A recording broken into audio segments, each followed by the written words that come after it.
Thank you. Please be seated.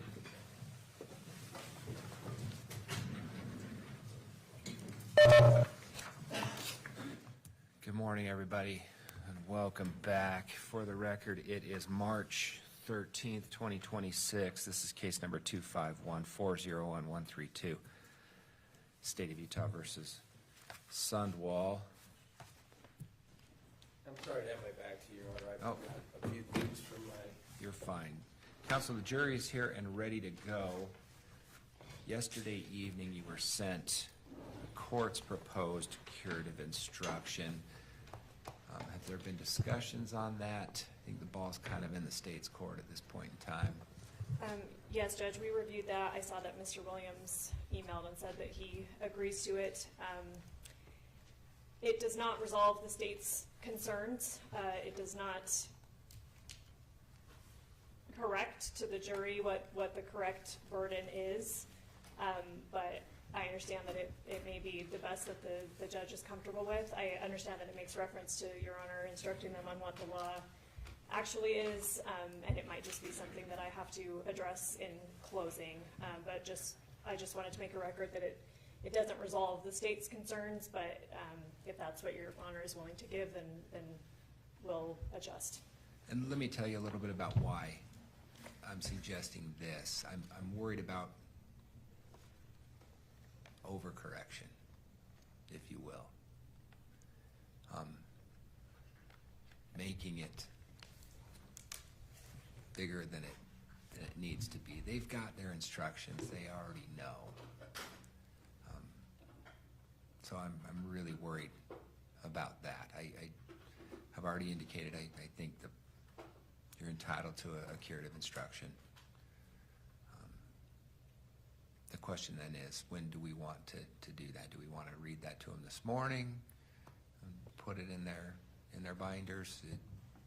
Ms. Hunt, when would you like that to happen? The state would prefer sooner rather than later, because if we're going, another however many days, 7 days, and they're expecting the state to have to meet a burden that is not on us, then that could color how they're receiving facts in real time and thinking about the evidence as it's being developed.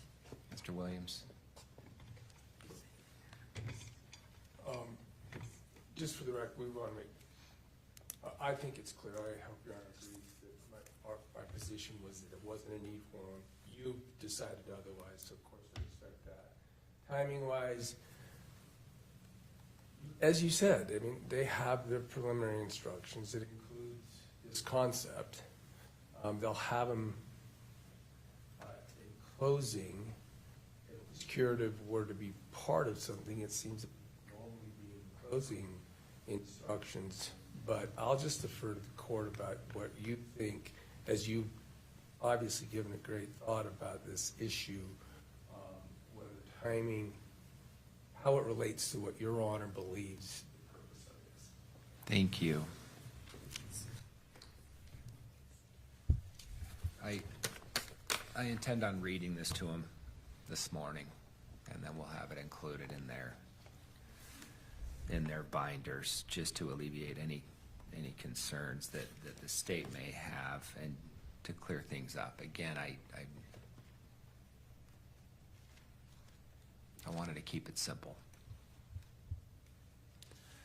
All right, anything else we need to cover before we bring them in? Yes? I'm more queuing this up. I'm not sure if you want to address it now or perhaps at time. We are anticipating calling the detective hopefully this afternoon. She has a couple of pieces of evidence that the defense objects to particular parts of, if that makes sense. There is a text that refers to Ms. Sundwall's being fired, and there's a jail call where the defendant refers to calling Scott.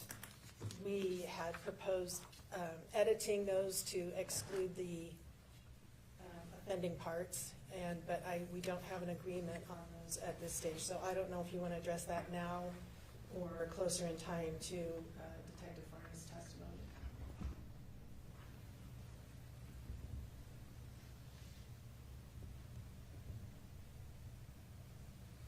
So haven't I already ruled as it relates to any statements as to Ms. Sundwall being fired?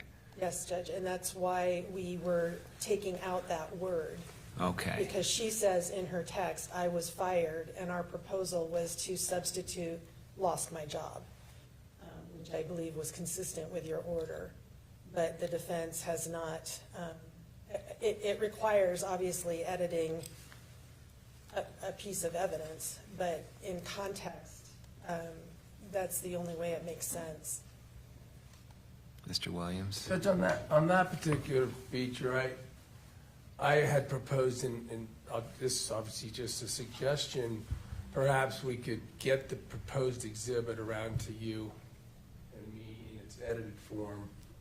Maybe that happened, I didn't see it. What I wanted from the state was just to see exactly what they were gonna give, and then I could tailor my concerns to it. Okay, So maybe, and then if you're going to have to rule on something, you're going to need it. Yeah. You're gonna need to see it and then it be part of a separate record if it ultimately is, or, I mean, depending on the ruling. So that's my response to that.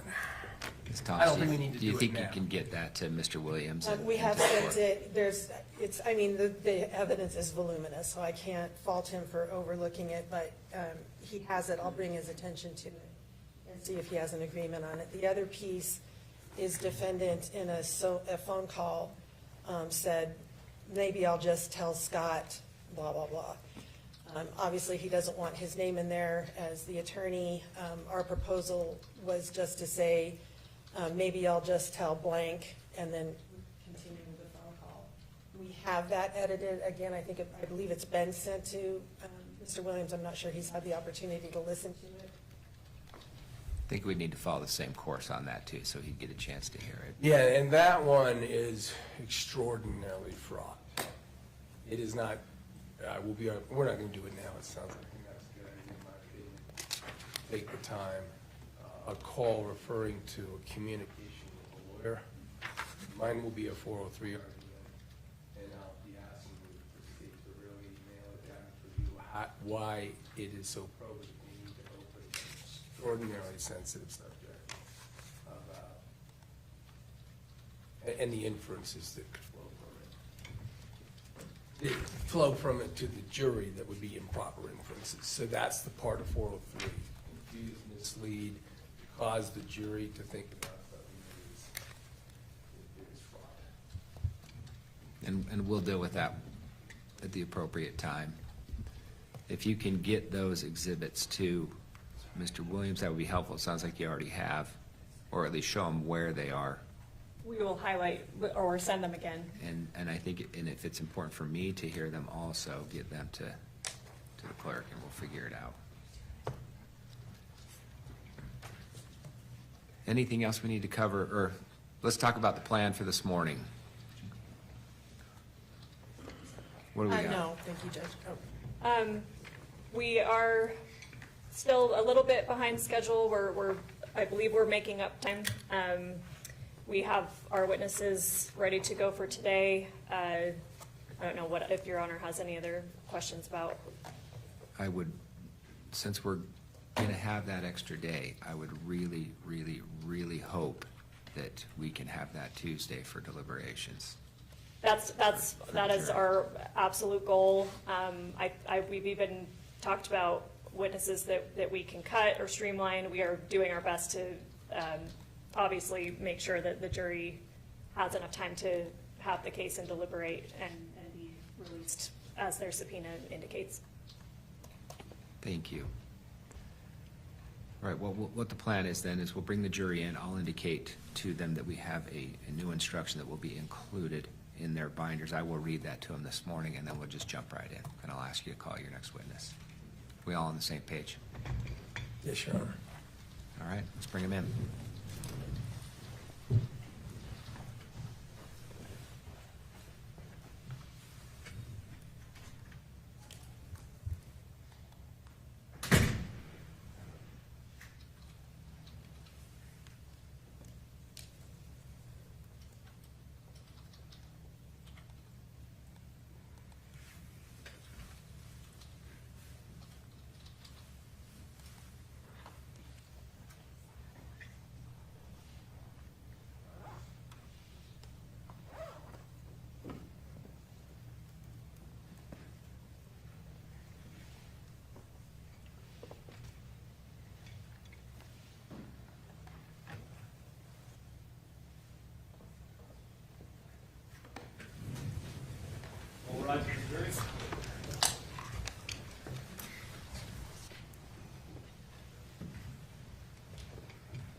you. Please be seated.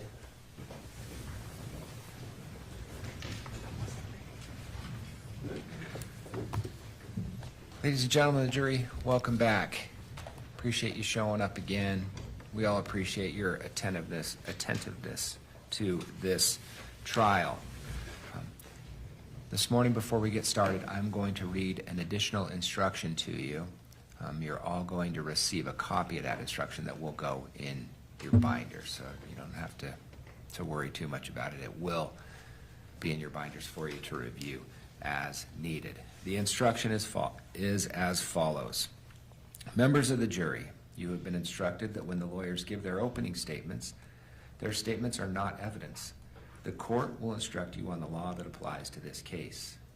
If what the attorneys say about the law conflicts with the court's instructions, you must rely on the instructions. You ready for your next witness? Yes, Judge. State calls Levoy Randall.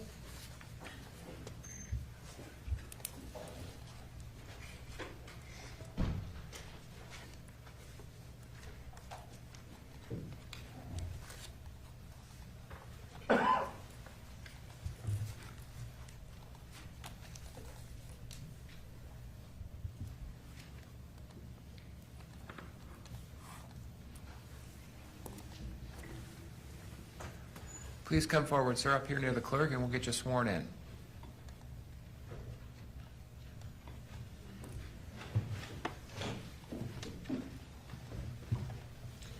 Please raise your right hand.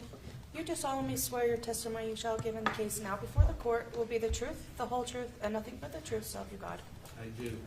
Thank you. Come on over here, sir, and have a seat.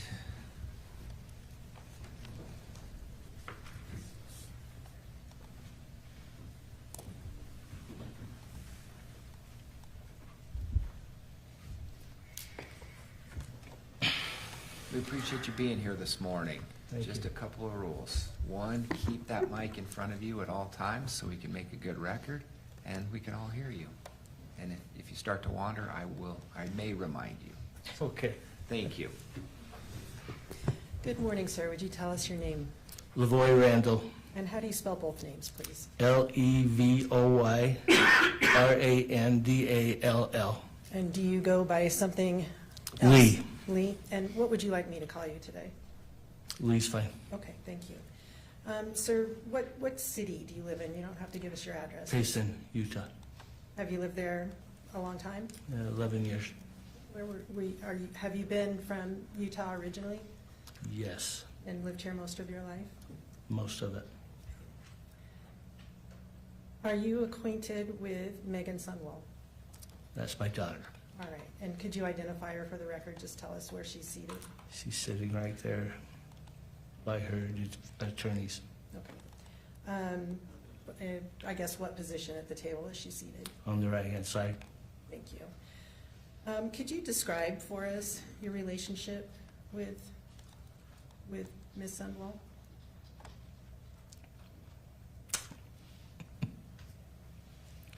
I adopted Megan when she was 4.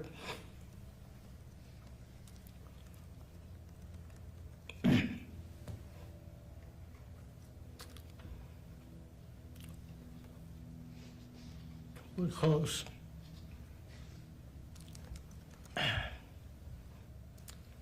And sir, I am, Sorry, she's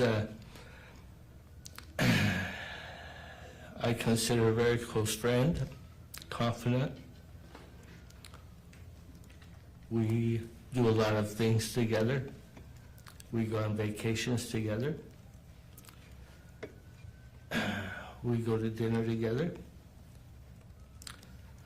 I have babysat her son while she was working a second job.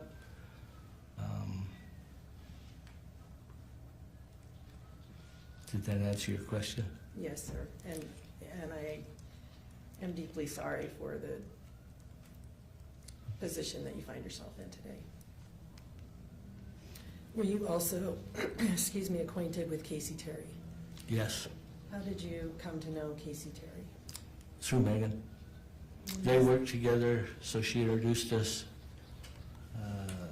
We've known Kacee for 10 years, 11 years. She came to our house for Christmas, Easter, Thanksgiving, birthday parties. So we knew her well. Okay. 10 or 11 years since now or since the date of her death? Oh, I'm sorry. Probably from her, since when she passed. Okay, so maybe 2015-ish? Does that sound about right? Yeah, that's probably true. Okay. Do you recall what the occupation was where she and your daughter met? They worked for Chrysalis. It helps people with disabilities. What was your daughter's role there? She was a nurse there. And do you know what Kacee's role was? She was a house, I'm not quite sure what the title was, but she would be with them at night and make sure that everything was okay in the house. Okay, the resident patients? Correct. Okay. You mentioned doing a number of things, excuse me, with Kacee over the years, dinners, vacation. No, did you say vacations? You said holidays. We spent, yeah, she would come to our home for holidays. All right. Why was that? Because she told us she didn't have any place else to hang out. Okay. Did Meggan and Kacee also live together at some point? They shared an apartment together for a while. Do you recall when that was? I know asking years is difficult. It was until she got married, so her son is Kacee or Meggan got married? Meggan. He's 6, so 6 years ago, 7 years ago Okay. is when they stopped living together. Did they live together after Meggan got married? Kacee needed someplace to live, so she moved in with Meggan and her family. That was in Lehigh. All right. And did they live together somewhere else before that, as far as you're aware? Not that I can remember. Okay. So they lived in Lehigh, Meggan and her husband and Kacee. Correct. And during that time, did your relationship continue in that vein that you have described with Kacee Terry? Yes.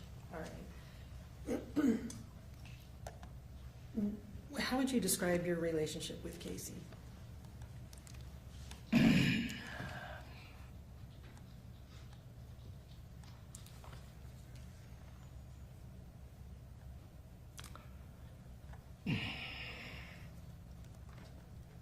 She said I'm the closest thing she had to a dad, so she called me Dad. Were you aware of what had happened with her own parents? She didn't tell me. Meggan told me, and so I knew through her. All right. You were aware that Kacee did not have parents? Correct.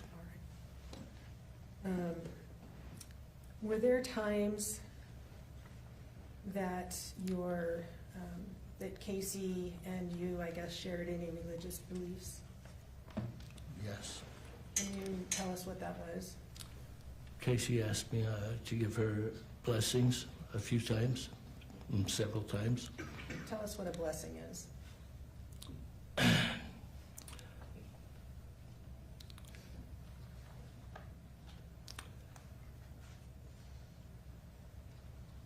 When Jesus was on the earth, he gave his disciples the power that he had to bless and heal. That power has been restored to the earth. I have that.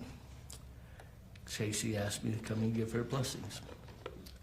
You said to bless and heal. Yes.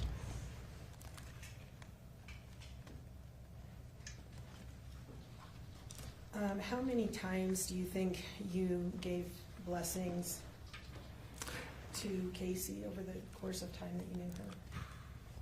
Several, maybe a dozen. Several to a dozen? And how many of those did she ask you for as opposed to Meggan asking you for?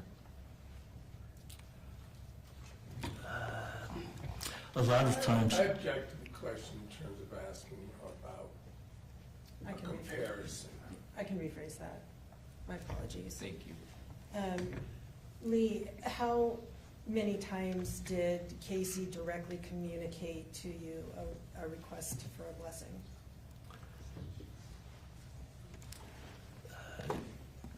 I believe that you have my phone, her phone records, you could see that, because generally it was a text because I was working. There were a couple other additional times that she would call me on the phone and ask. Okay, so it doesn't sound like you have a solid number in mind? Not in the 10 years. Sure. When is the last time you recall giving her a blessing, other than August 12th, 2024?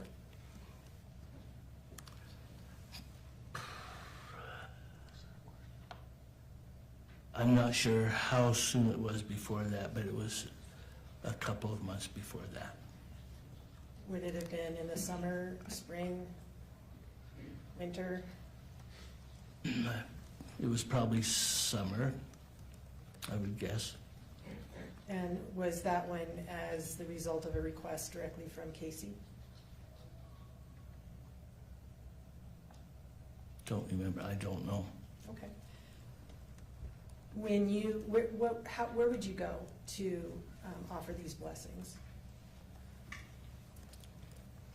Sometimes she was at our house, sometimes it was in her grandparents' house, sometimes it was in houses or apartments that she lived in and rented. Okay, so would it be fair to say that sometimes she came to you, sometimes you went to her? Correct. Generally it was I went to her, but Okay. During any of those times, did it appear to you that she was near death?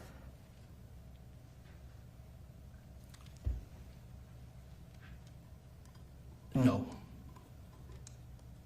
And the blessings that you offered, you said they were to bless and heal. Were any of the blessings to help her die faster? She requested that. How did she request that? She asked for a blessing of release, which is not church doctrine. Could a blessing of release be from pain and suffering?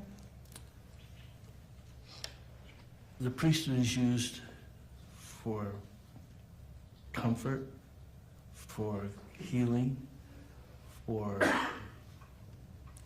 pain. I think what she wanted, well, I know what she wanted. She said she wanted to go back to Heavenly Father. And what words did you use in conjunction with that blessing? Don't remember the whole blessing, but I know she was told that when she was ready, Heavenly Father would let her come home. Was that the essential gist of it? I think that's the point that she probably didn't want to hear. There was other things that were said about that we needed to prepare to meet God by how we lived, and How was that blessing, or was it any different than your standard blessings to bless and heal? every blessing is different because you have to kind of go what the Spirit's telling you to say. I know Kacee told me Mark, her uncle, gave her a blessing and said the same thing I did. And so she said that she kind of felt like that was Heavenly Father's answer, but every blessing is different. Okay.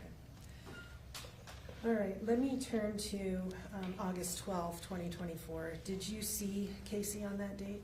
I did. What were the circumstances that brought you there? Or, sorry, that made an assumption. What were the circumstances in which you saw her that day? So we were supposed to be meeting with Meggan that night for dinner. It was our anniversary. / Porter going to school, her son. She called and said Kacee wasn't doing well, asked if we could come over. She says, I think this could be it. She's just not doing well. Okay, and when you So say we- she, who are you talking about? Megan, And did she call you or text you, or how was this she called communicated? us. Do you recall what time she called you and told you this? I'm going to guess, probably we just finished dinner, so 7:30ish, I'm guessing. Do you recall what time you were supposed to meet for dinner? Well, she had called earlier and said that we weren't gonna make it because Kacee was really sick. Okay. Do you recall what time that was? I don't know, that was my wife that got that call because I was at work. So that was passed along to you? Yes, All right, and then so you knew your dinner plans were not gonna happen as expected? yes, And then about 7:30, you think you got a call from Kacee that Meggan wasn't doing, that, strike that, reverse. Kacee. You got a call from Meggan that Kacee wasn't doing well. that is correct. And was that call to you directly or to your wife? It came over the phone on the car.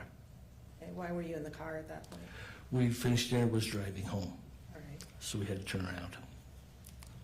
And was that down in Payson? It was in Spanish Fork. Was anybody else with you at that time? No,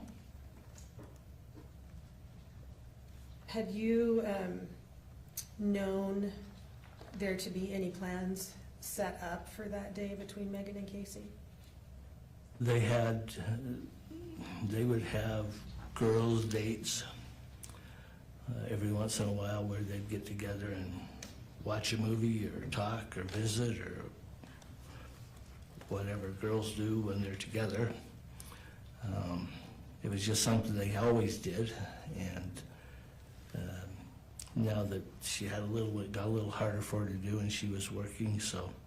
And by she, who are you Meggan. referring to? But they were planning on having a girls' day, girls' event, getting together for that. How was that conveyed to you?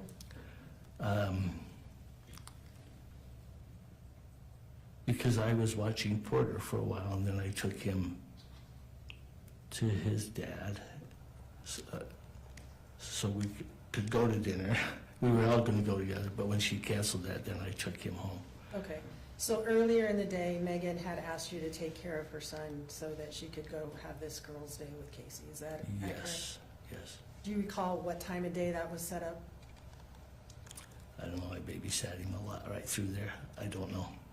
Was it set up the day before or a week, was it set up that same day or when? No, it was set up before that. I don't know when, but I was retired, so it was easy for me to do. Okay, so the plan, as you understood it before August 12th, 2024, was that Meggan was going to be spending the day with Kacee so that you would be taken care of. That is correct. But you don't recall how many days in advance that was I set do up? not. All right. Okay, you said you got this call and turned around. Where did you go from Spanish Fork? Where you We got went the call? to Kacee's house Where's Kacee's house? in, I think it's Lehigh. Do you recall how long it took you to get there?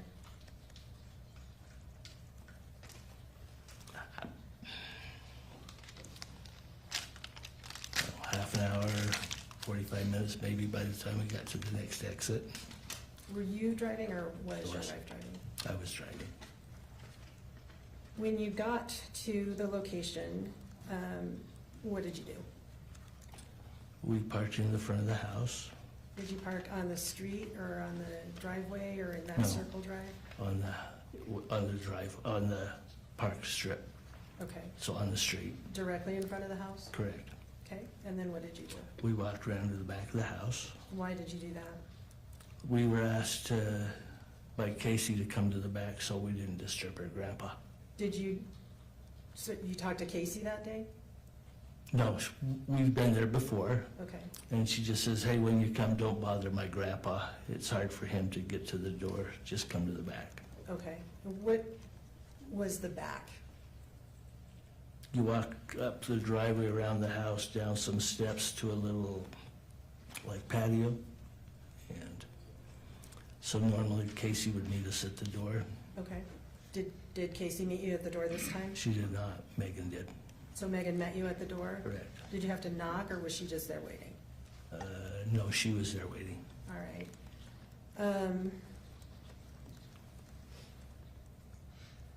And when you went into that location, what did you see? Right when you first went in? Kacee was lying on the bed. Sorry, before you got to her room, tell us about the. It's dark. The lights weren't on.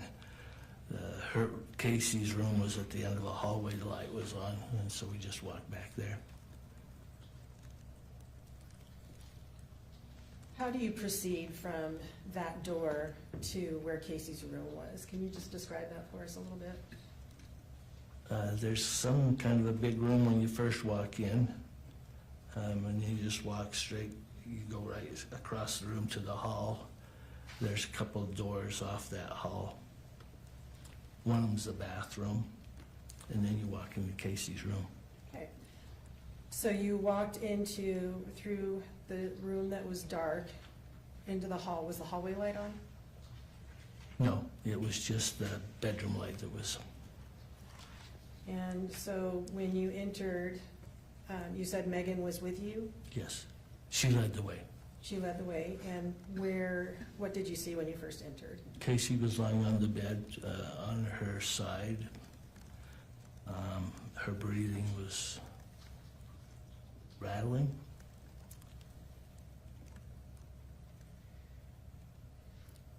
What do you mean rattling? It wasn't, I don't know how to describe it.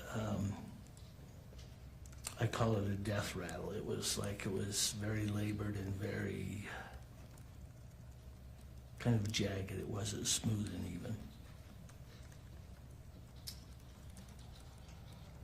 What did you think when you saw that?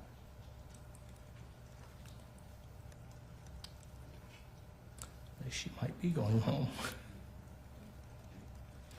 The only time I've heard that breathing is from somebody that was going to die soon. Had Meggan told you what was going on as you walked from the door to Kacee's bedroom?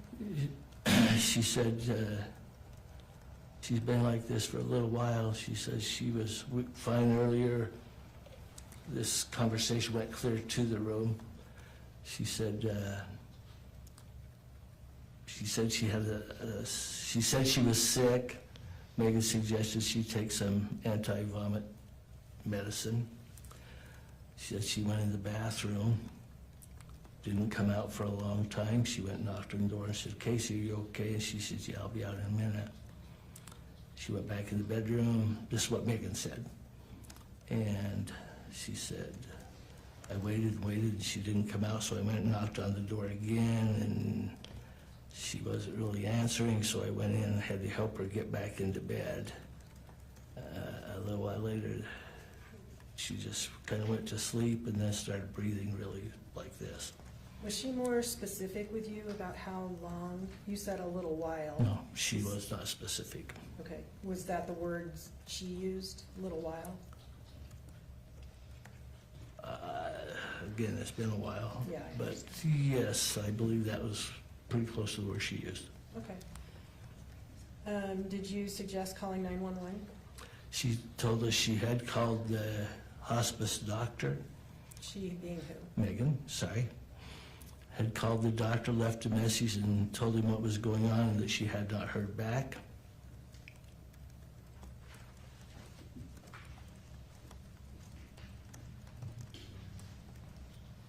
Did you suggest calling 911? No, because Meggan had told us that there was a DNR, so she did not want to be resuscitated. Did she show you a DNR?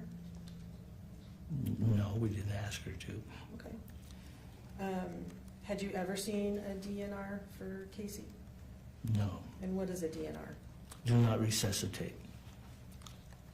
All right, so Meggan told you that she had called the doctor and left a message, but not to call 911 because she had a DNR.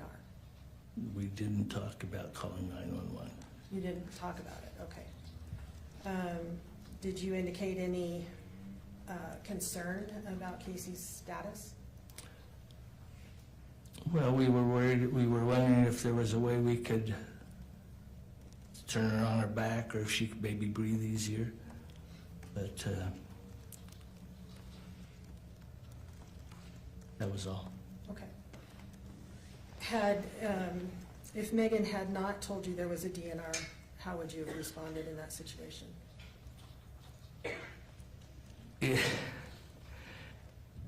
If Meggan had not said there was a DNR, she would have already called. But she had told us long ago that there was a DNR, Okay. long time. You said you wanted to move her to make it easier for her to breathe. Did you do that? No, she was too hard to move. And so what did you do? We talked about when the doctor might call back. We talked about how she was suffering. And it wasn't too long after that Mark came down and asked what was going on. All right, I'll come back to that. Okay. Did you actually do the blessing? Do you recall? I don't recall, we talked about this in your office, I don't recall if I did, but I would guess with my own family, I would have. And would the words you expect you would have used be the same that you talked about just a few minutes ago? It probably would have been more along the lines of, Kacee, if you're going home, don't worry, we're okay. All right.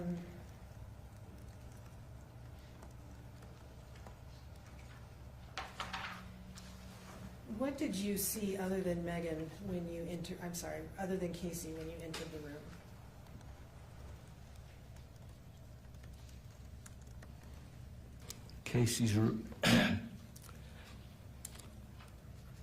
Casey's room was always very spotless. She was very good at keeping her, I mean, whenever I was there.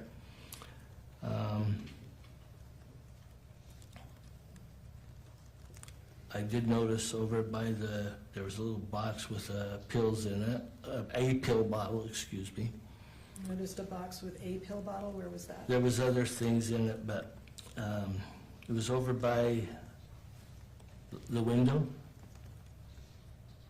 Could we pull up exhibit number 4? This has already been admitted.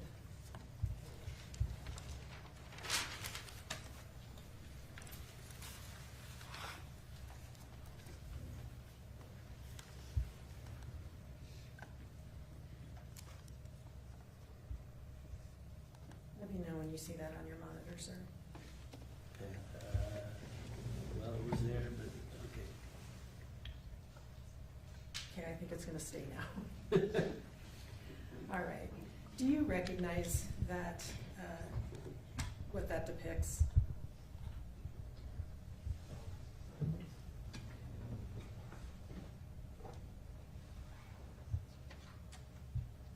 Do you have that on your screen? Yeah, I do have it. Do you recognize that room? Yes. It just looks different than it did that night. Okay, how is it different? It's a lot, like there's more stuff on the bed that I don't remember seeing. Okay, that's where Kacee was, correct? Yeah, and then on the right-hand side, you'll see there's a little, it looks like a box from here. Where is it in conjunction with the monitor? And the right of the monitor,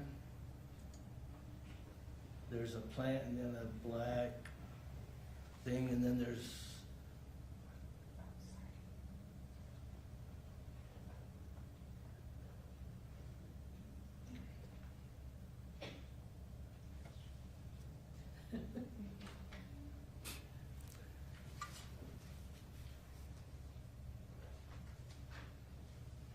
I'm not sure where it Anyway, I think that's the box, and the only reason I recognize the pill bottle, there was a logo of like Walgreens or something on the top. Okay, I don't know what was, but it looked like a pill bottle from that, and then there was a bunch of other stuff, which I don't know what was in it, but it was a pretty full box.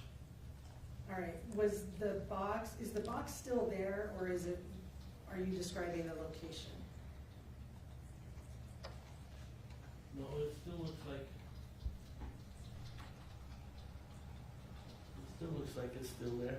Okay, next to the gray lamp? Right above the mouse.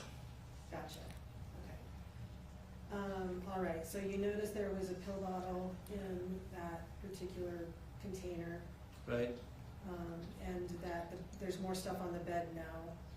And Kacee was on the bed. How was Kacee? So Kacee was laying kind of on her side. I could see the scar from her leg. Okay, In fact, I went and looked at that specifically because I had heard she had broke her leg. I didn't know the scar was going to be like that or that big. okay. And then the blanket, there was this white blanket, and there was it was like what's it called? Like a care box. Whenever they got together, they had treats. They kind of partied. Okay. As Was in- it literally a box? I don't know if it was a box, but it was bigger than the shoe box. And the blanket, when Meggan showed us the box and said, "This is what Kacee got me for our visit today," Where was the box when you saw it? Meggan picked it up off of the table, and I think the table is on the left of the recliner there. Okay, to the far left side of Exhibit 4. Yes, it's kind of out of the picture, you don't see it. What was in the box to the best of your recollection? Like there was some candy or goodies,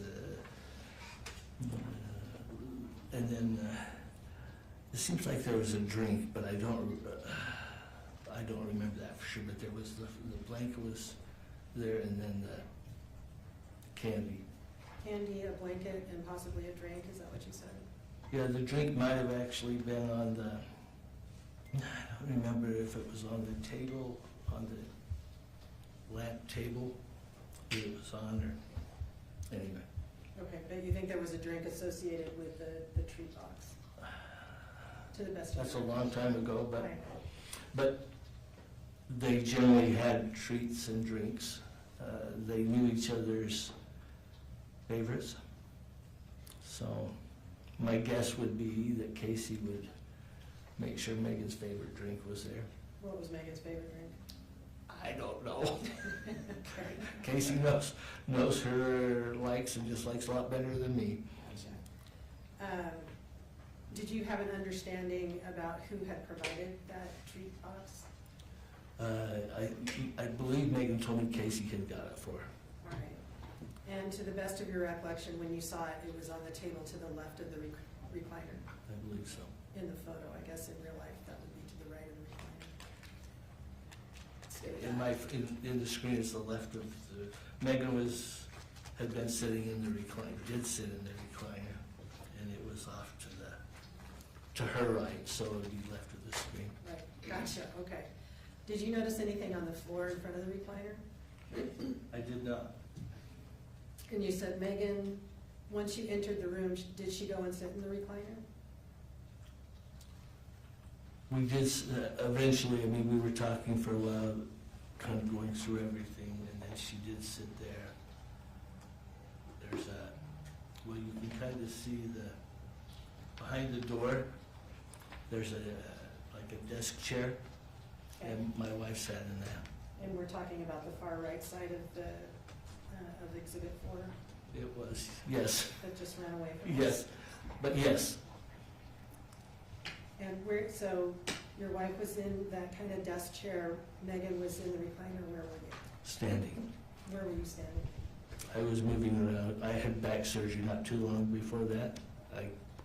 Sitting or standing in one place very long, so I paced. Okay, all right. And you said you were there until Mark came in. Until after Mark, because we talked. I had never met Mark before, but he came in, told us who he was. I shook his hand, told him who I was, and he asked what was going on. What brought Mark into the room? Are you aware? I don't know. Okay, he just came down, came in, and what was his immediate statement? I think he was going, well, he said, "What's going on?" Because she's on the bed, breathing hard, and I'm standing there. He didn't know who I was. Meggan said that Kacee was not doing well and that she thought she was, because we all thought she had cancer, we thought this was going to be when she was going home. And so what did Mark do, to the best of your recollection? He said, we need to call an ambulance. Meggan said, there is a DNR, just so you're aware, it's at America Fork Hospital. And he said, well, I don't want her dying in this house. And so he went upstairs. I don't think he had, I think he went upstairs to call. Did he make any phone calls before he went upstairs? I don't think he had his phone. Okay, so he went upstairs, what happened then?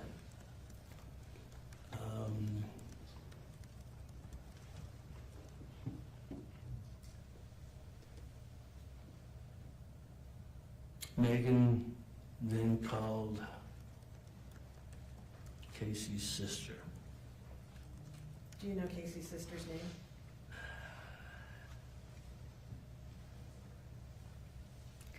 Kylie? I think it's Kylie. I'm testing you today.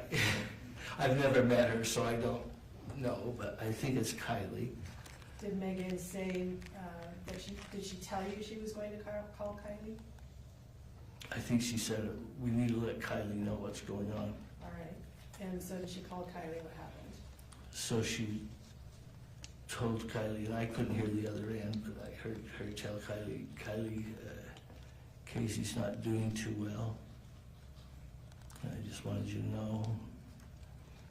And I don't know what was said, but then Meggan said, excuse me? Like she was surprised. My wife could tell you what was said because she was staying close enough. She said she heard the whole thing, but, and then Meggan hung up and said, we need to go. Did she tell you why?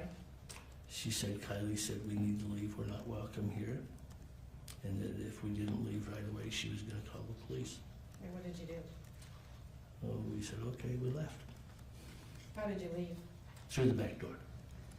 So out Kacee's door, back down the hall, and out the patio door again? Correct. Did you see anybody as you left?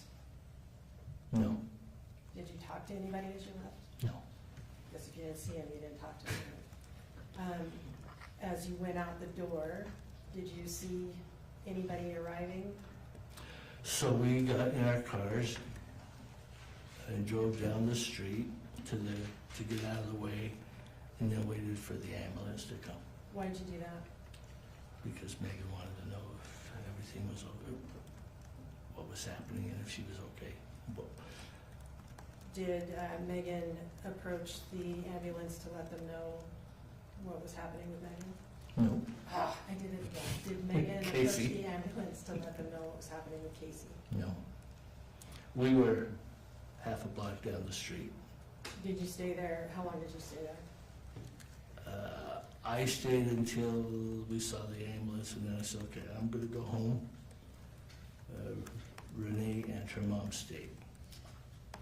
Renee is who? My wife, sorry. Okay, so Renee and Meggan stayed behind. Correct. How long did they stay behind? Are you aware of that? I don't know. I was more shook up by the whole event, so I don't, time didn't quite make sense then. Where did you go from there? I went home. Do you recall or have any memory of how long after you got home, your wife got home? No, and I probably wouldn't know because it's not uncommon for them to stay out and talk just before she went home, so sometimes they're out there for 40 minutes visiting. Okay. One moment.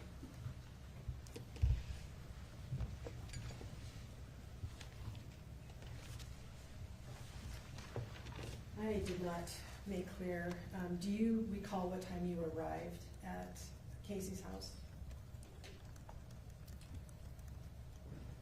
And we kind of did talk about, we were eating dinner, probably left about 7:30, halfway home, it was 30 to 45 minutes after that, so 8:30 maybe? Okay. Do you have a memory of how long you were in the room before Mark came in?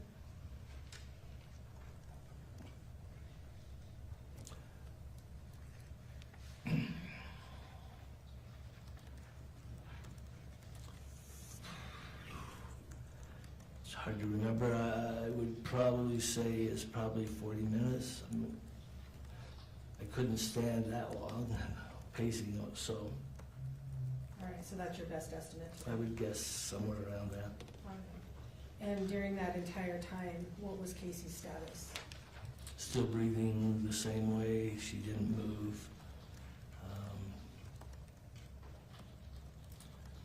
She didn't move a muscle. Was she conscious? No, Was she ever conscious during any of the time you were there? no, Were you ever able to get a response from her? nothing. One more minute.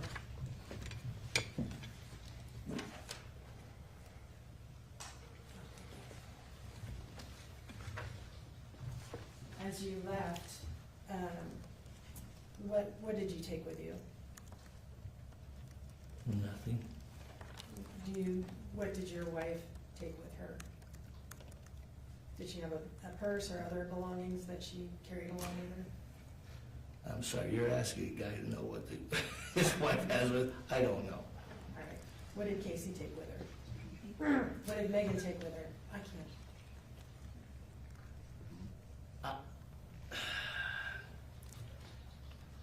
Until you showed me that, I thought she took the blanket and stuff with her, but the blanket's right there, so.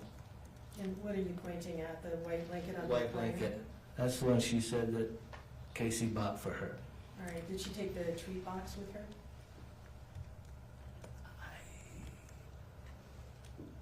You don't know? I don't know. Okay. I mean, I thought my memory was better than that, but it's not, obviously. What direction was, there's two pillows on this bed. What direction was Kacee's head? It was, I believe it was up towards Meggan, Meaning towards the recliner? towards the recliner. All right. Maybe that's it? I believe. Okay. All right, thank you. Thank you. Mr. Williams.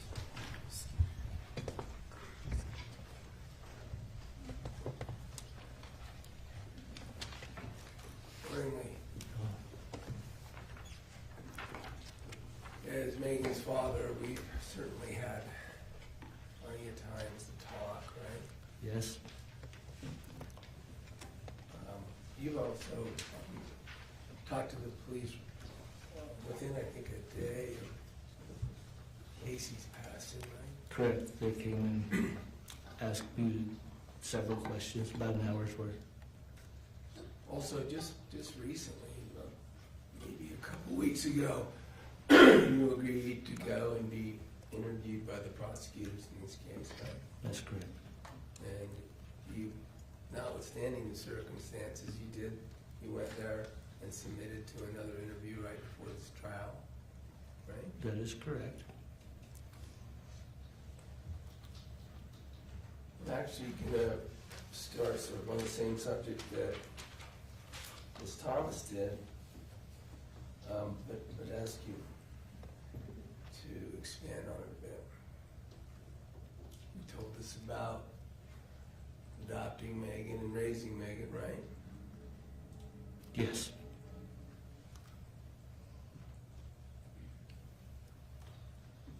As she grew up and became an adult, sounds like she went to school and did the things necessary to become a nurse. Correct. Why do you think she wanted to be a nurse?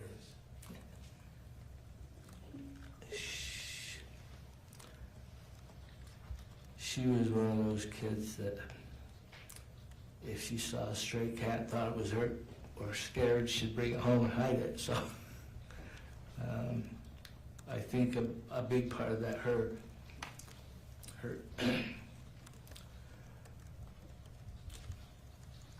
her grandfather, who she lived with before we got married,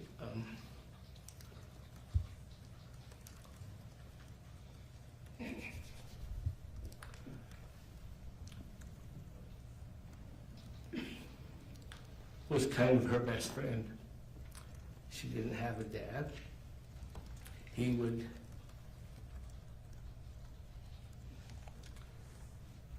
check her out of school and take her to the zoo, or they just were buddies and they hung out. And he got cancer. So she, as growing up, sort of her dad and her best friend, her grandfather who ultimately got cancer. It was very hard for her. And I think that kind of got her into that. I want to be able to help people. I want to be able to. Judge, I'm going to object character evidence. She was asked on direct about how he knew her. I think the question was his relationship, and tell me about your daughter. I'll overrule it. You can respond. I think then she decided that she wanted to help people. In high school, she took classes to be a CNA. She worked geriatrics at night during high school and loved it. She loved the people there. She would go over and visit with them even when she wasn't working. Judge, again, this is beyond the scope of Rule 405, particular circumstances to prove character. Same response. I asked what the relationship was, not what her character was. Talked about how he knew her, talked about his relationship with Meggan, and explored that. I get it that she wanted to be limited, but I should be entitled to expand on it. I'll allow it, and the state can redirect, follow up. Let me just interrupt, and I'll try to do it more on a question and answer basis for sure, but on the subject of cancer, have you had cancer? 3 times. Describe that a little bit and maybe how that also might have affected Meggan. I've had oral cancer 3 times. Most of my tongue has been removed and been replaced by a part from my wrist. That was after the 3rd surgery. I had to relearn how to talk. At one point I said I wasn't going to go through this again. When you say that, you said that to make that known to Meggan? I did.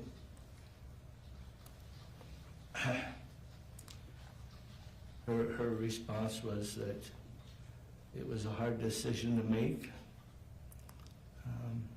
By the way, when you said you didn't want to go through it again, do you mean I didn't want to go through the surgery again and have them.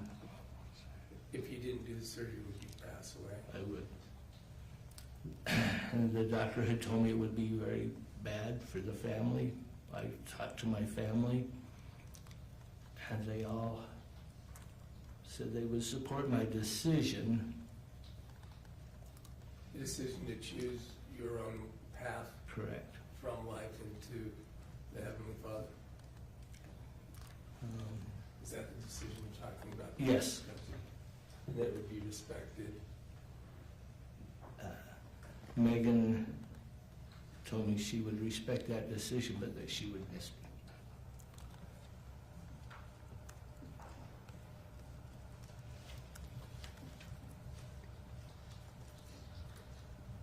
We're glad you're here. Let's turn to Kacee. You were asking questions about Kacee and how you knew her. You answered that it was because she became friends with Meggan, right? Very good friends, yes. And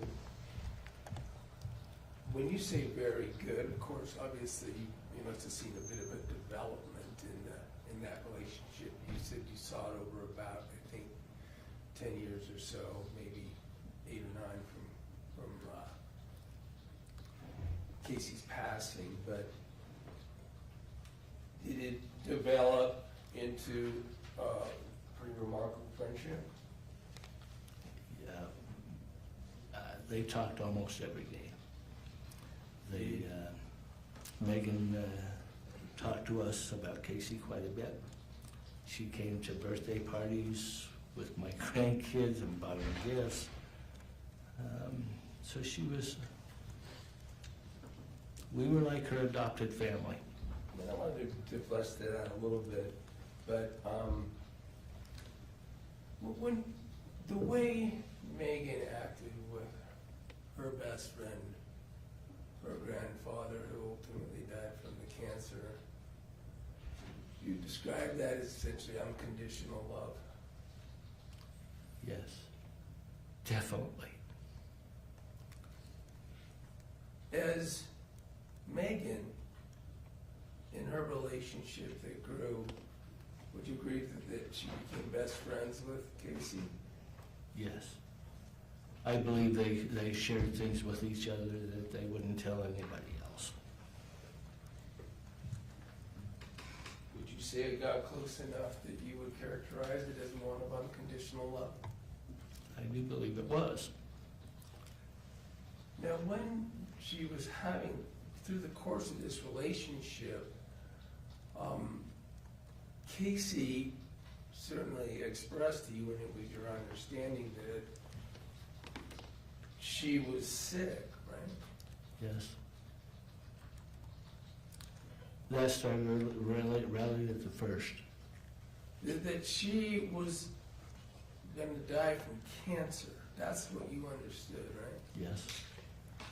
For years that was regularly and constantly given by Kacee to you as her condition, right? That is correct. Not only that, Kacee would regularly and constantly press upon you and the family that she wanted release from great suffering. Is that right? Yes. Now, you described it as the adopted family. Did you know that on her phone contact for you is Dad? I didn't know that, but whenever she texted me, it started with Dad.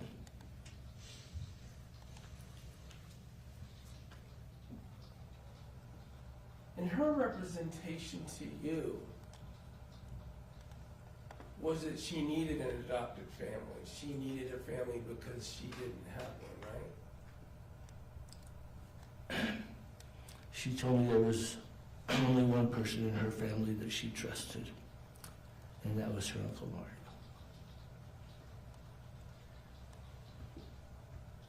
And I'm sorry in advance a little bit for this, I guess, because, I mean, it sounds like you got very close to Kacee, right? Not as close as Meggan, but yeah, I helped her move a couple of times. I mean, it's just kind of what you do for your kids, so we tried to make sure she had a good Christmas, had gifts, made sure she came to Thanksgiving dinner, those kind of things. Did you also want to provide her comfort and care and connection with what you know now was all a complete lie, but in connection with what she was convincing you was cancer.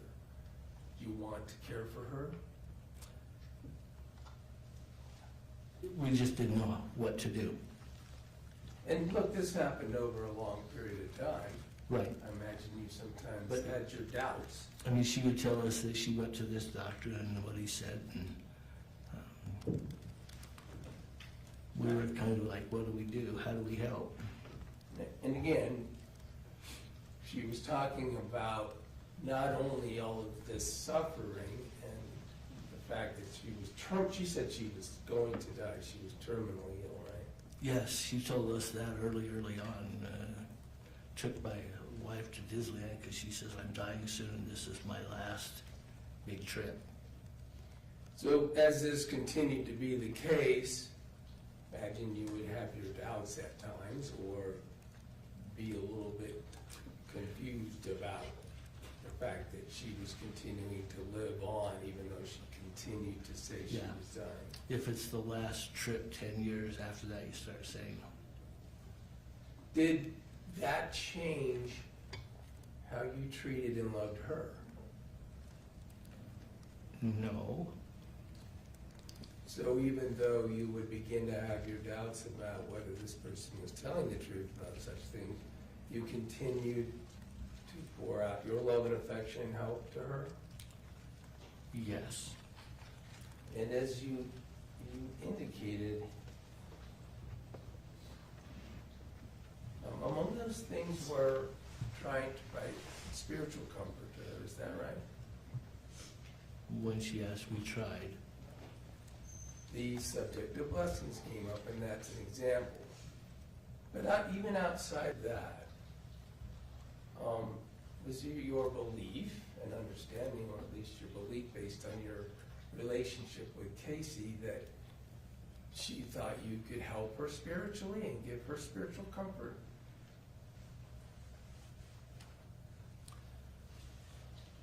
I think she was hoping that I would be able to give her away, A way to go from this get world. what she wanted. So in general, did you feel like she would sometimes not only,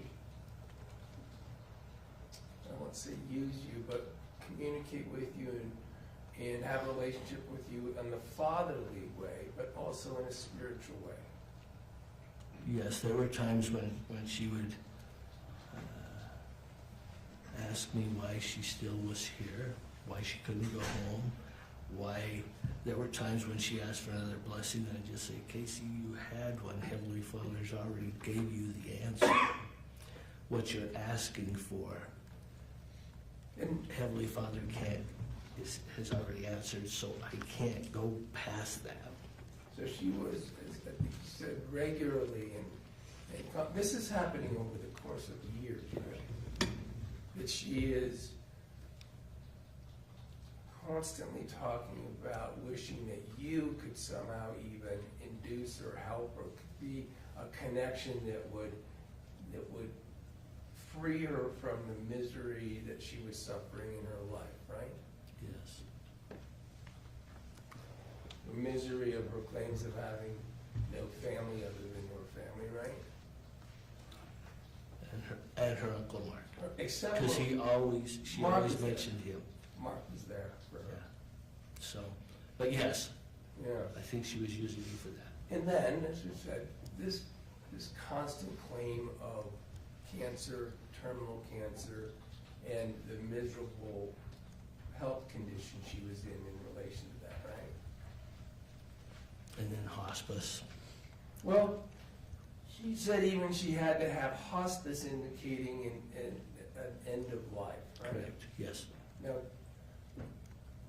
she convinced you that that was real, right? Correct. These cancer, family matters, hospice, pain,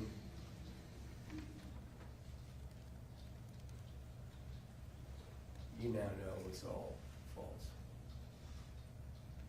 Right? Yes. But you believed it then? Yes.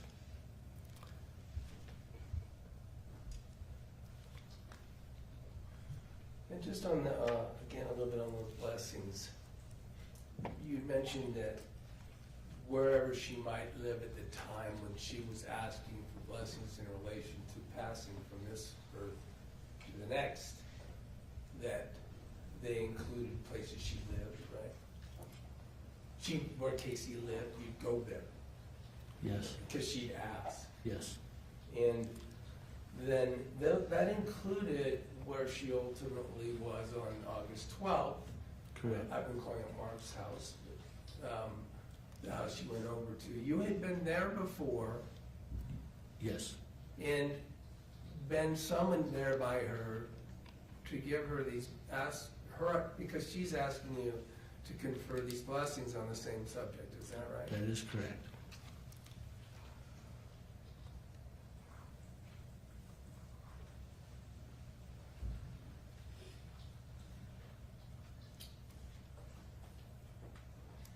Now, Kacee never spoke to you directly about suicide, right? No.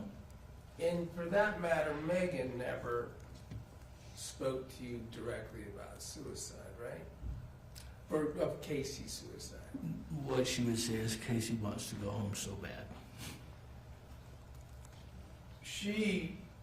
Meggan would communicate to you the same things that you're describing Kacee did in terms of the constant and communication from her best friend that her best friend wanted to pass. Correct. Because she was in misery, right? Yes. Because of her cancer and health problems. Yes, including showing the emails from Becky, who was supposed to be the hospice nurse. Sometimes there was even some events that Meggan shared with you related to Kacee's constant outreach on the subject of passing, of dying, of being miserable, of wishing Meggan could help her somehow, and asking Meggan as a confidant. You saw those communications that came from Kacee? Some of them. Some. Not everything. I think there were some confidences that she But- didn't share. Let me talk about that. Never the word suicide or the discussion that either Kacee would commit suicide or Meggan would be agreeable that was okay, right? No. And in your church doctrine, suicide is wrong, right? That is correct. And that is a teaching Of the church, of yes. the church. Yes.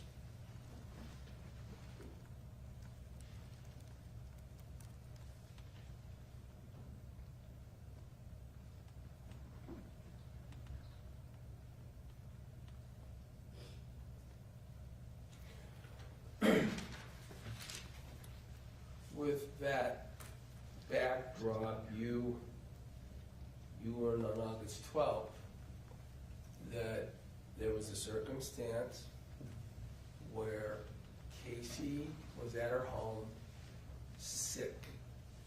That's what your understanding was, right? That she was not doing well, yes. And frankly, might pass, might die. Correct. Yes.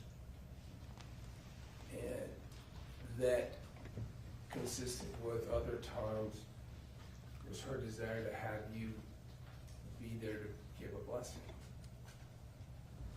Remember, in that call, in the communications you got to be summoned over to that house included for the ability to provide a blessing. No, that's not what Meggan called and said she's not doing well. I think she might go. Okay. Can you come over? It was at the house after you It got wasn't the any, blessing? correct, there was no Okay. mention of a blessing. Okay. You went, though, I mean, didn't you go in case that it was true that she was, that Kacee might pass? We went to support Megan with her friend. With her friend who might pass, though? Yes.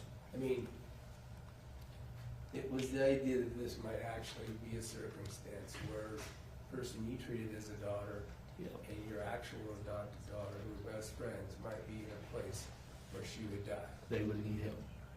And given the history and everything else that had gone on, I mean, it's not like you called the police.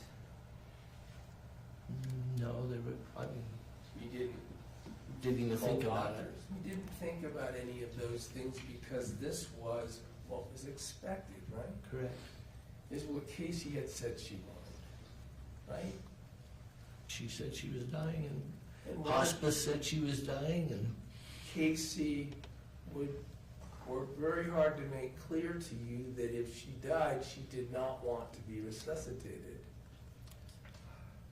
Right? she had made that clear to Megan, and Megan had told us that. Well, she had talked to you directly. Well, she had about it. said that she wanted to go, and For years, she asked several times, can you please give me a blessing of release? for years though, I think you said for years she had talked to you about it, but notwithstanding that was her desire that she had a DNR. It was assumed that, yes. And that belief that she had a DNR, I mean, you never asked to see it, right? No. But to you, didn't that mean that even if I was at a doctor's, I wouldn't want any help, I would want to pass? Correct. I take it that was probably not very surprising, given how much she had told you that already, right? Yeah. And asked for blessings and stuff, right? My parents had DNRs, so I knew what they were, I knew what that meant. So when you arrived there, the point is that if it appears that Kacee is in a condition that she might die, it was never your intent with all of that history and knowledge that you were going to call the police, right? There was no reason to. And, or call doctors or call people who might come and stop her from dying. You knew that you wouldn't be doing that. No, the hospice doctor had already been called. You learned later there's no hospice doctor, that was We did all. not know that at the time, but Kacee yes. had convinced you of that. Yes. Excuse me one moment.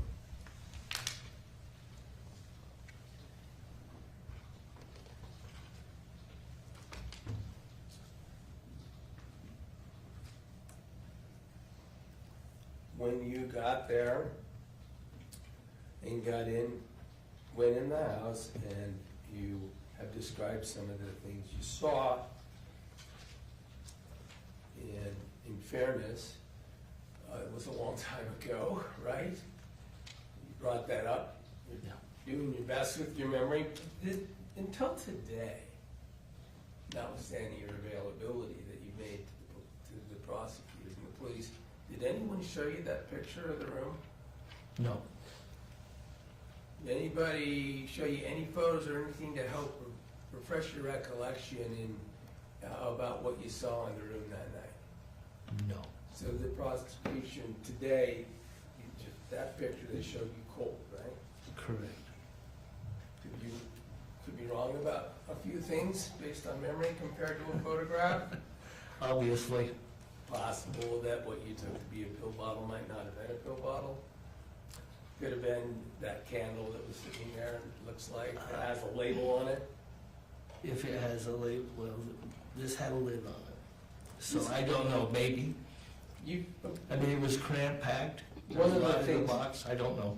I'm sorry, to interrupt. One of the things also that, I mean, you just learned today, for instance, from the photograph, that the white blanket that Kacee had bought for Megan was draped over that Correct. recliner chair, right? Right. So you thought there was this goodie box and some things, but as you just see here today, with no one having helped you with pictures or anything, is it fair to say some things you remember may not actually be correct? Definitely different than, But to the best of your abilities today, you talked about going in with your wife, right? yes, Renee. yes. As you got there, it sounds like the condition of Kacee was pretty much how you may have expected. She was not conscious. She wasn't conscious. Correct. And the whole time you were there, I think you've already said she wasn't conscious and didn't move. Correct. I think were your words. Correct. That's true when Mark came down, right? She wasn't thrashing around or moving or anything. No, no.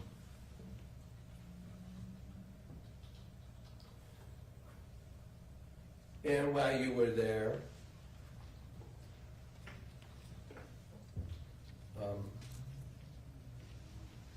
you gave what you thought you could in way of an appropriate spiritual blessing. I don't know. Oh, If based on memory, I don't know. okay. But if she's like family, and so I would normally for family give a blessing.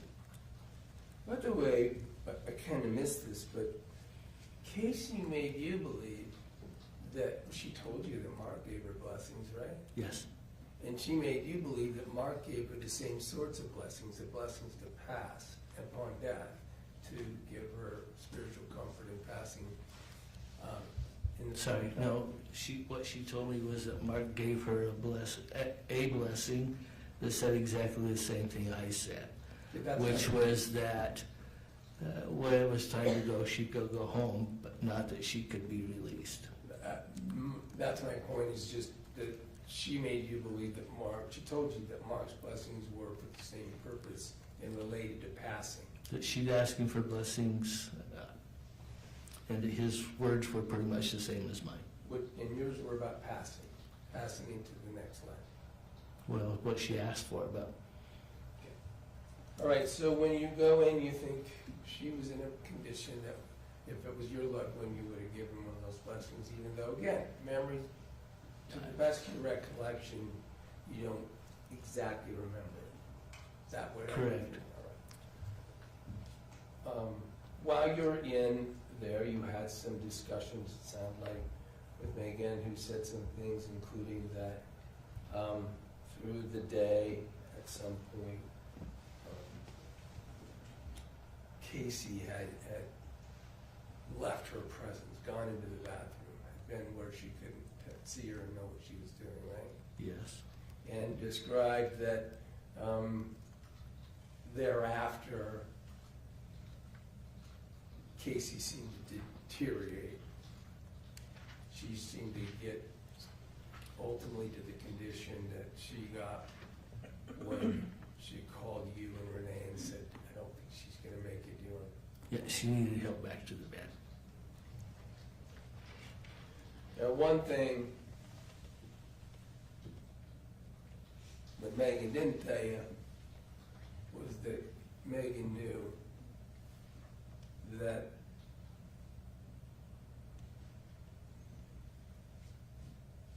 Kacee had asked Meggan to come over to be part of Kacee committing suicide, right? Meggan didn't tell you that. No, Meggan didn't ever tell you or show you all the messages that had to do with Kacee committing suicide, right? no, Suicide, according to your religion, is wrong. that's correct.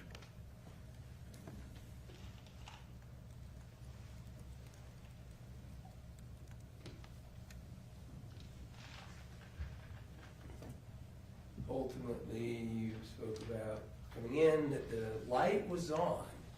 In the room where Kacee was, the light was on, right? Yes, it was dim, but it was on, yes. And when you went in, when you're going down the hall, that light is on, right? Yes, Was the door open at the time? yes, So you have an open door, you're going down the hall in Mark's house with the light of the room on. correct.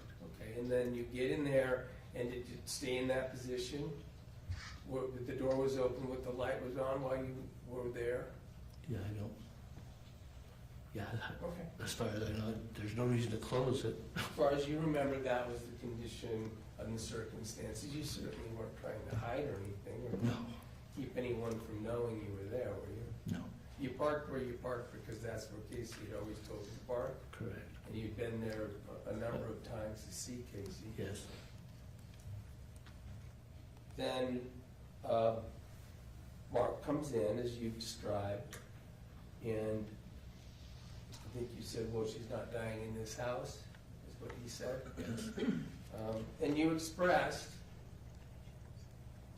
that she did not want assistance, and she did want to pass without being resuscitated, right? That's what Meggan told Mark, yes. And that was also your belief, though, we already covered that. I mean, you were there too, you believed that that's what Kacee wanted as well, right? Correct. All right.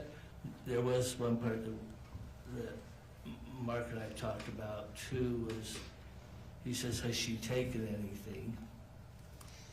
And he says she's always taken things, but as a family, we never know what she's taken. Did you know did you know ever, did she share with you about her addiction? No, but I suspected it.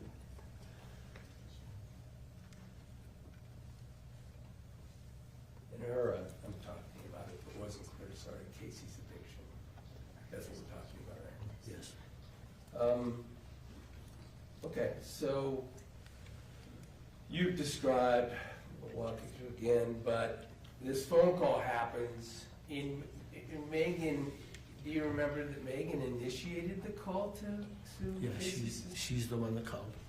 So she calls Kylie from that room at that time with all of you there. Yes.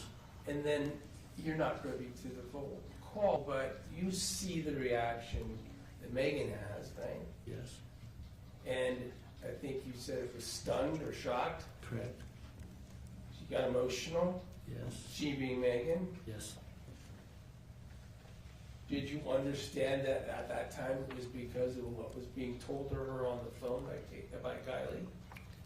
The tone of voice told me, when she said, excuse me, told me that it wasn't what she expected. So your interpretation was that she, with qualm, she called Kylie and then everything changed after that phone call? Correct. Yes. And your understanding was made clear that from that phone call, it was an accusation that Meggan had done something to cause the death and had done something wrong, right? It was that we've got to leave.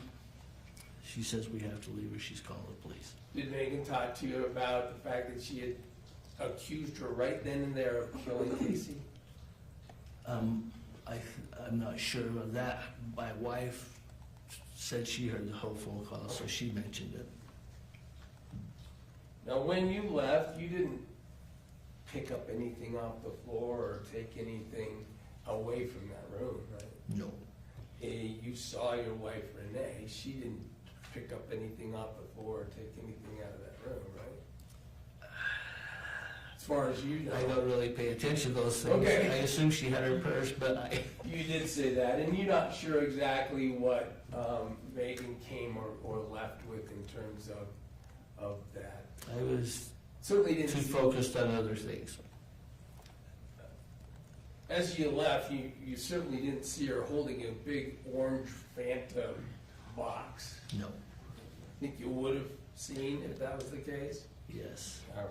So as you guys walk out together, you're still together when you walk out onto the patio, back to the cars and leave, right?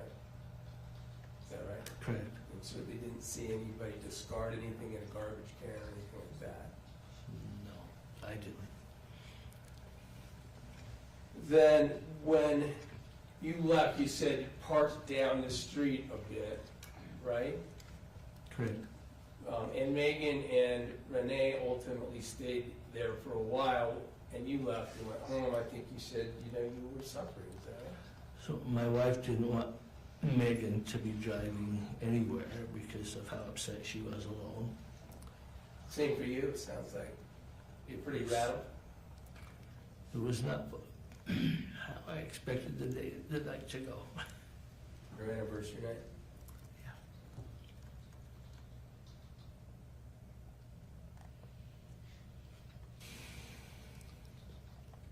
You had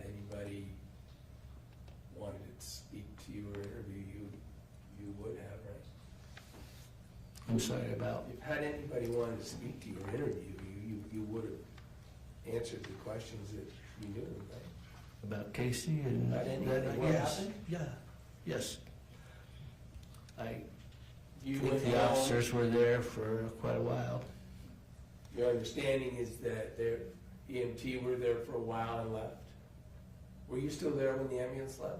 No, I left as soon as it turned the street because there was nothing I could help. Well, but I mean, you stayed there in the area sufficient to see that ambulance leave and turn the street, or come? Come. Okay. As soon as the ambulance Sorry. turned the corner Right. to come to the house, All right. I left. I'm sorry about that. So you're out there, see an ambulance arrive, and you left, right? Correct. Your understanding is that Meggan and your wife were there a little longer, Yes. and then saw that the ambulance then left. I don't know how long they stayed.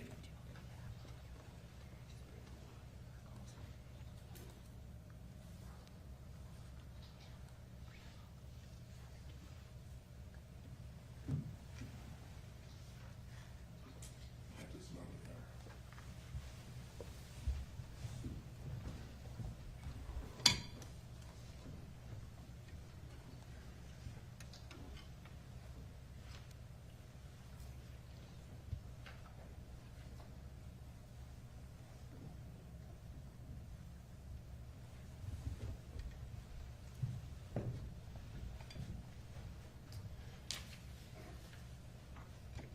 Thank you, Lee. You agree? Mr. Judge.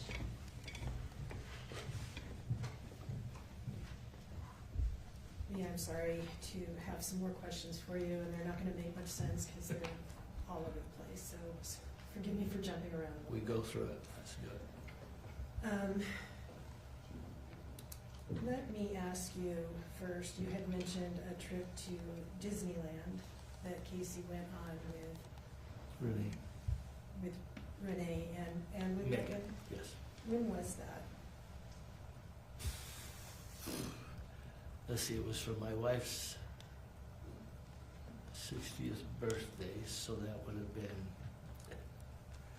a while ago. So it was for her 60th birthday, so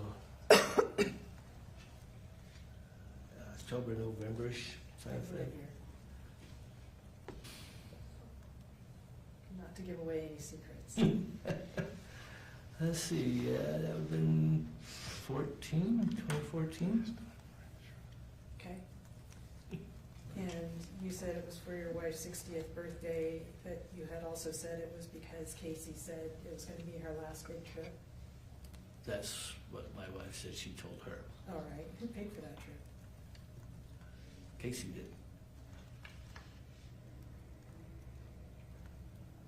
All right, so this dying woman was paying for 3 people to go to Disneyland? Says that she might as well spend it while she had her time. Mr. Williams asked you about a lot of questions regarding your relationship with Kacee, and after you found out the truth of some things that you felt she was using you. Is that a fair statement? I'm sorry. Can you Yeah. kind of clarify that? Because that kind of takes me by surprise. Say that Okay. again.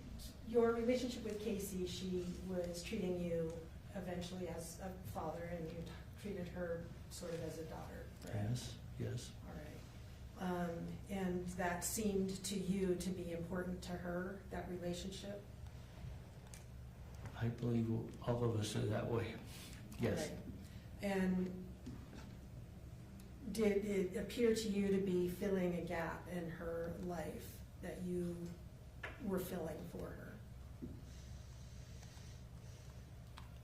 Again, I believe all of us want people that love us in our lives, and Okay, but Kacee specifically, so I'm. yeah, but I think it filled a spot that she needed. All right. You felt that you and your wife filled a need in Kacee for attention and love? Love, yes. Okay. You talked about Mr. Williams talked a lot about the blessings, but let me just clarify that for just a little bit more. You had told us that Kacee had asked you for blessings before, correct? Correct, yes. Did Meggan also ask you for blessings for Kacee? There were times when Meggan would say, hey, Kacee was wondering if you could come and give her a blessing. She's available on this night. Okay, so Meggan would convey that There were to you. times, yes. Any idea how often that happened? I don't even know how many blessings I gave her. Would you So- say that, what percentage of the time were the requests from Kacee directly versus from Meggan?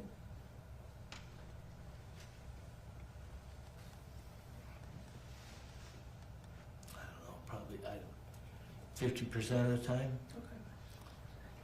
I would have been hard to get a hold of at times, so they talked every day, it would have been easier. And your understanding that they talked every day came from Meggan, correct? Is that yes? Yes, sorry. You talked about with Mr. Williams that it is a teaching of your church that suicide is wrong, Correct. and Meggan grew up in your faith as well, That is correct. so Meggan would have also known that. That is correct. She served a mission for the church, so she's aware of its doctrine well. All right. And so in that vein, she had told you that day, August 12th, Meggan told you that she was going for a girls' day Correct. with Kacee. Yes. She didn't tell you that she was going there to watch or help Kacee die by suicide. She did not. Did you learn that later at some point in time? Much later. Or how did that come to your attention?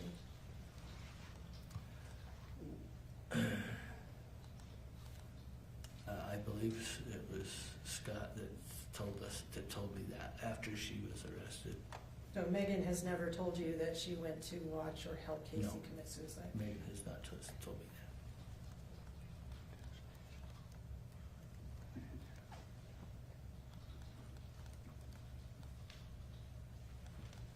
Mr. Williams tried to characterize the blessings. Objection to characterizing what I tried to characterize, Judge, that's commentary. I'd ask that it be question and answer.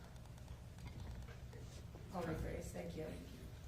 Mr. Williams asked you whether or asked you about blessings to pass. Yes. Do you recall those questions? Blessings of release. Right, is what- it was a blessing of release, not Yes. a blessing to pass, correct? That's what Kacee wanted, and that's the term she used, was blessing of release. Okay, but there's no such thing, is There there? is no such thing in our doctrine. So you did what you could do within what you believed your parameters were, That is correct. which is a blessing of comfort and,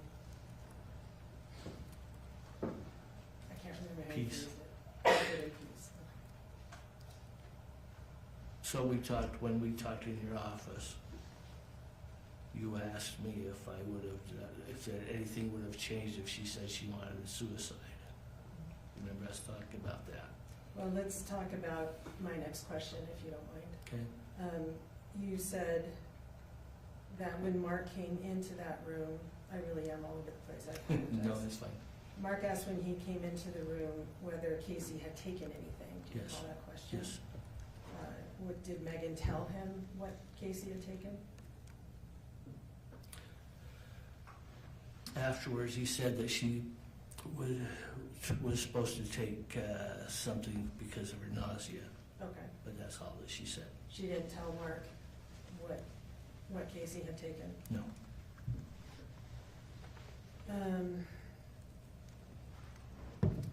You were talking about the hospice care that you believed Kacee was under, how long did you understand that she was in hospice care?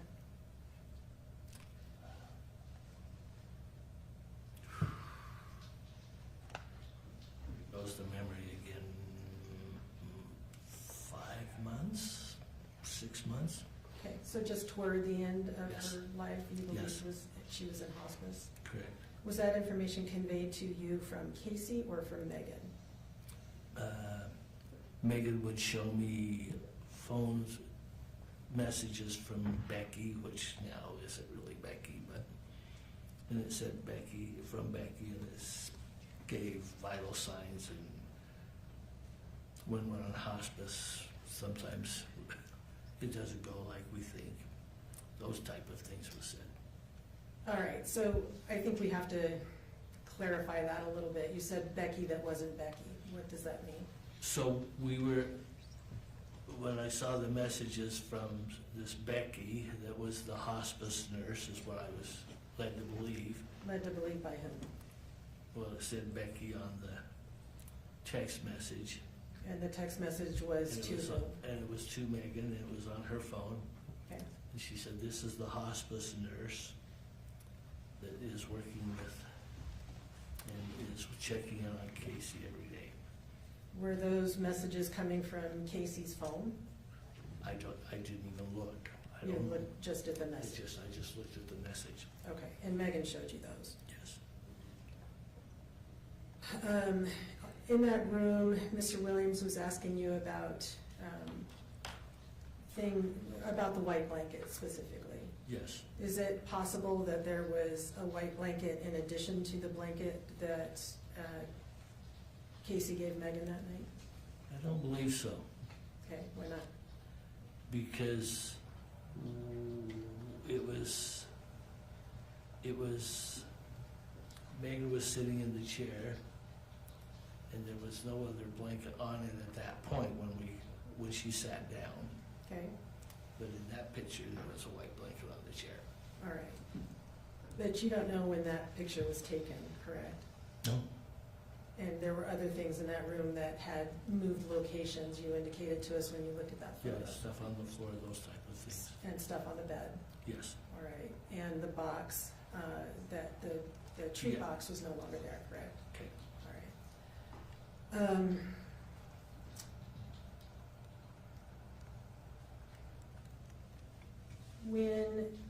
After Meggan talked to Kylie and hung up and said she told us to leave or she was gonna call the police, is that Right. a fair summary?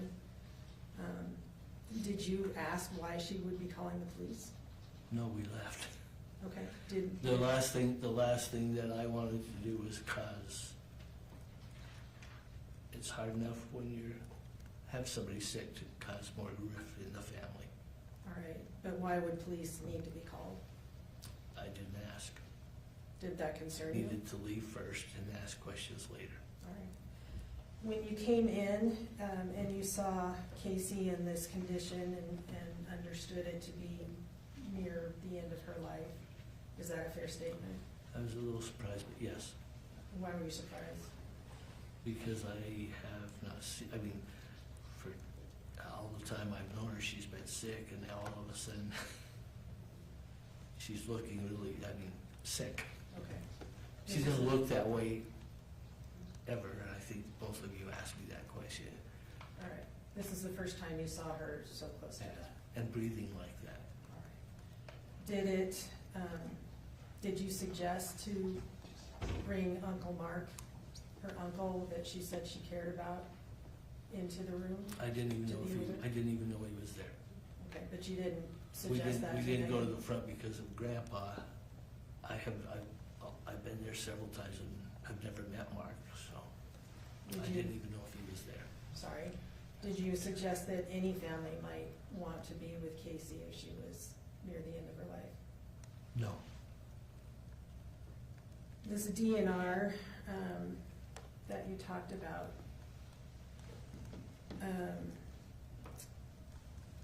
did Kacee, well, I think you told Mr. Williams, Kacee never told you directly that she had a DNR, correct?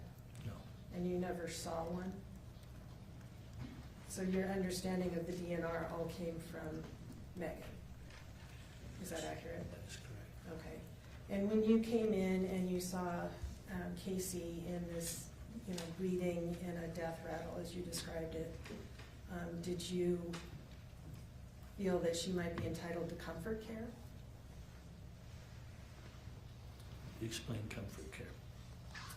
Help to relieve pain and suffering? I mean, did I think that she needed a blessing to do that right then?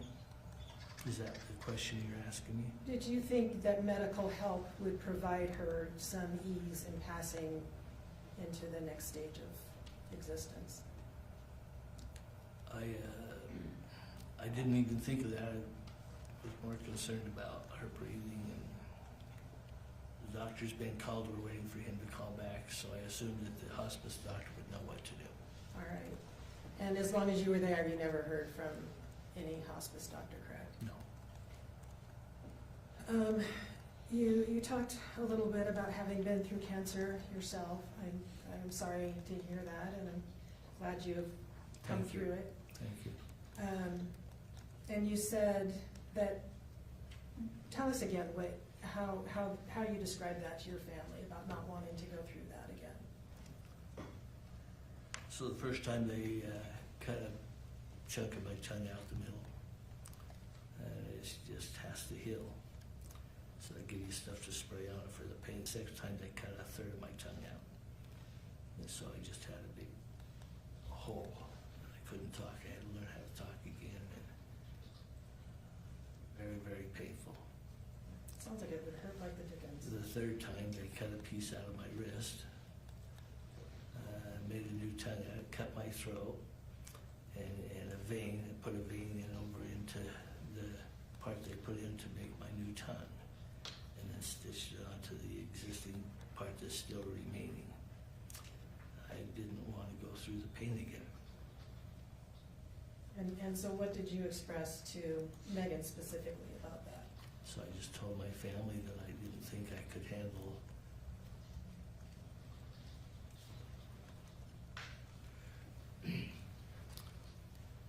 going through that pain anymore. That took months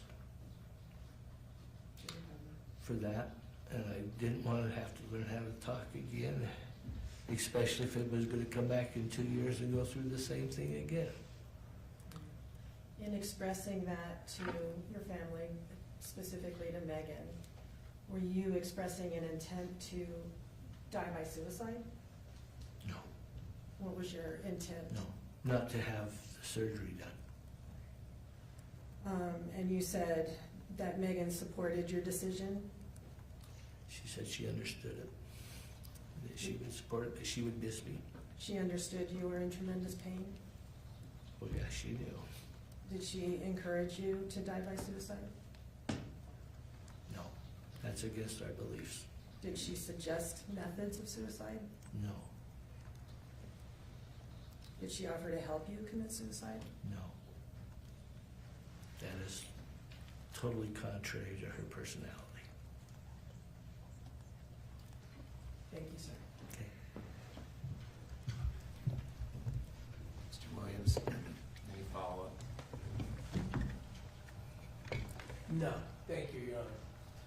This witness step down, Yes, be released. as far as the state's concerned. Yes. No objection. You're free to go, sir. Thank you for being here. Thank you.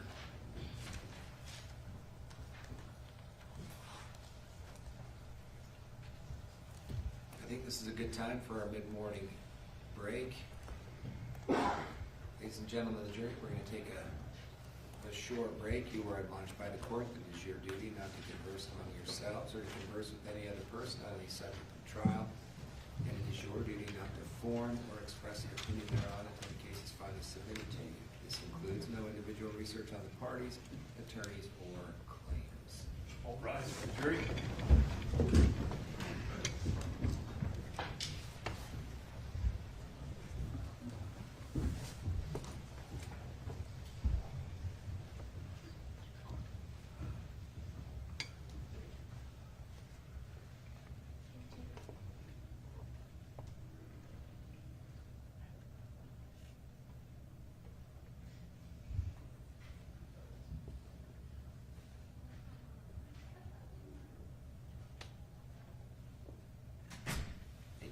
seated.